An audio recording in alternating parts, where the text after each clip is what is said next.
ಈ ದಿನ ಈ ವಿಡಿಯೋದಲ್ಲಿ ಟ್ಯಾಪಿಯೋಕಾ ಅಂದರೆ ಮರಗೆಣಸಿನ ಕರಿ ಮಾಡುವುದು ಹೇಗೆ ಅಂತ ನಾನು ತಿಳಿಸ್ಕೊಡ್ತೇನೆ. ಮೊದಲನೇದಾಗಿ 2 ಮರಗೆಣಸನ್ನು ತೆಗೆದುಕೊಂಡು ಚೆನ್ನಾಗಿ ನೀರಿನಲ್ಲಿ ತೊಳೆದು ಒಂದು ಕುಕ್ಕರಿಗೆ ಹಾಕಿ ಸ್ವಲ್ಪ ನೀರು ಹಾಕಿ ಸ್ವಲ್ಪ ಉಪ್ಪು ಹಾಕಿ ಬೇಯಿಸಿಟ್ಕೊಳ್ಳಿ. ನಂತರ 2 ಟೊಮೆಟೊ, 1 ಗ್ರೀನ್ ಚಿಲ್ಲಿ, ಅರ್ಧ ಆನಿಯನ್ನು, ಸ್ವಲ್ಪ ಕೊರಿಯಂಡರ್ ಲೀವ್ಸ್ ತೆಗೆದುಕೊಂಡು ಕಟ್ ಮಾಡಿ ಇಟ್ಕೊಳ್ಳಿ. ಟ್ಯಾಪಿಯೋಕಾ ಸಿಪ್ಪೆ ತೆಗೆದು ಸಣ್ಣ ಸಣ್ಣದಾಗಿ ಕಟ್ ಮಾಡಿ ಇಟ್ಕೊಳ್ಳಿ.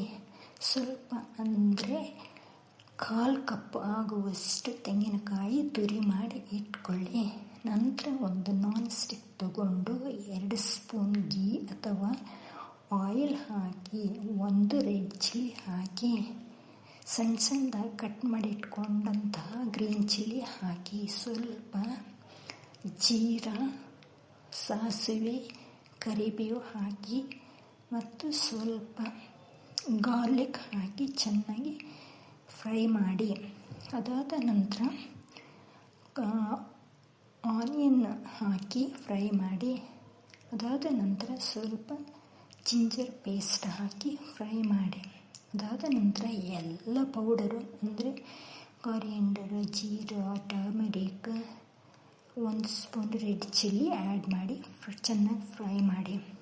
ಆಮೇಲೆ ತೆಂಗಿನಕಾಯಿ ತುರಿ ಆ್ಯಡ್ ಮಾಡಿ. ಅದು ಸ್ವಲ್ಪ ಕಲರ್ ಚೇಂಜ್ ಆಗಬೇಕು, ಅಲ್ಲಿ ತನಕ ಫ್ರೈ ಮಾಡ್ತಾನೆ ಇರಿ. ಅದಾದ ನಂತರ ಟೊಮೆಟೊ ಹಾಕಿ ಫ್ರೈ ಮಾಡಿ. ಆ ಟೊಮೆಟೊ ಒಂಥರ ಗೊಜ್ಜು ಥರ ಆಗಬೇಕು, ಅಲ್ಲಿ ತನಕ ಫ್ರೈ ಮಾಡಿ. ಕೊನೆಯದಾಗಿ ಟ್ಯಾಪಿಯೋಕಾ ಆ್ಯಡ್ ಮಾಡಿ. ಟ್ಯಾಪಿಯೋಕಾ ಅಂದರೆ ಮರಗೆಣಸು ಆ್ಯಡ್ ಮಾಡಿಬಿಟ್ಟು ಅದನ್ನು ಫ್ರೈ ಮಾಡಿ. 1 ಗ್ಲಾಸ್ ಆಗುವಷ್ಟು ನೀರು ಹಾಕಿ ಚೆನ್ನಾಗಿ ಮಿಕ್ಸ್ ಮಾಡಿ. ಸ್ವಲ್ಪ ಉಪ್ಪು ಹಾಕಿ 3 ನಿಮಿಷ ಹಾಗೆ ಮಿಕ್ಸ್ ಮಾಡ್ತಾಯಿರಿ.